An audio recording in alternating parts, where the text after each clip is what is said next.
Trump has refused to release his highly coveted tax returns, citing reasons that include being audited or choosing to withhold them until Hillary Clinton releases her emails. But now nearly 20 states, sick of the excuses, have considered legislation to keep his name off the ballot until he does. This week, the California Senate voted 27-10 on a measure that would require anyone appearing on the state's presidential primary ballot to make 5 years' worth of income tax returns available to the public. If the bill becomes law, Trump would need to file his tax returns with the state before March 3, 2020. The legislation will now go to Governor Gavin Newsom's desk, a newly elected Democrat who has positioned himself as a resistance leader to Trump and his administration. While Newsom has released his own tax returns, he hasn't indicated whether he will sign the bill or veto it. According to the National Conference of State Legislatures,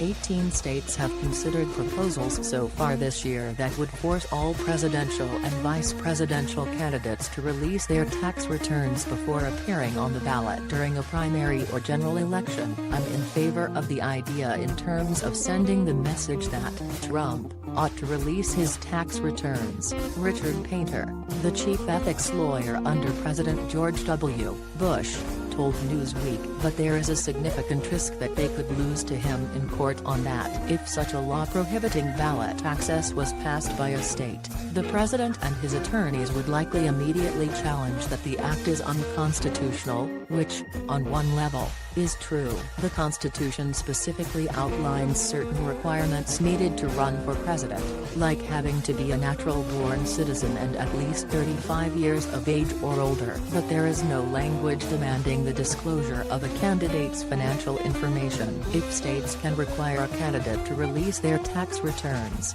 they could make other changes as well. What if a state decided that 35 is too young to be president and they want to raise the minimum age to 40?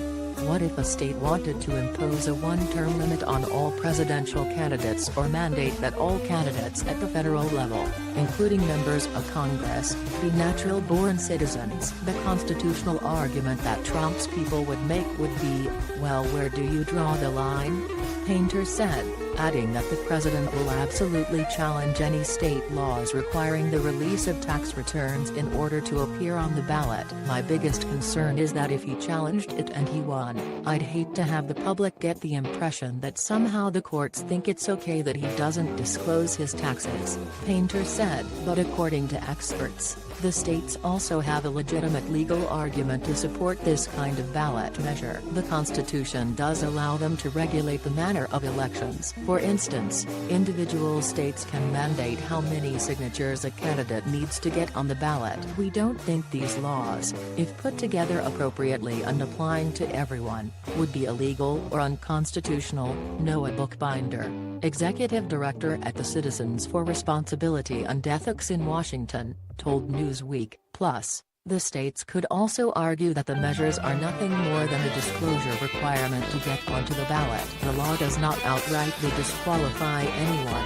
because everyone should have the ability to release their tax information. It's not that you can't be rich, Painter said. It's not a qualification for office. It just requires candidates disclose certain information, and states should be free to require candidates disclose certain information like taxes. Every single president since Ronald Reagan has made their tax returns available to the public.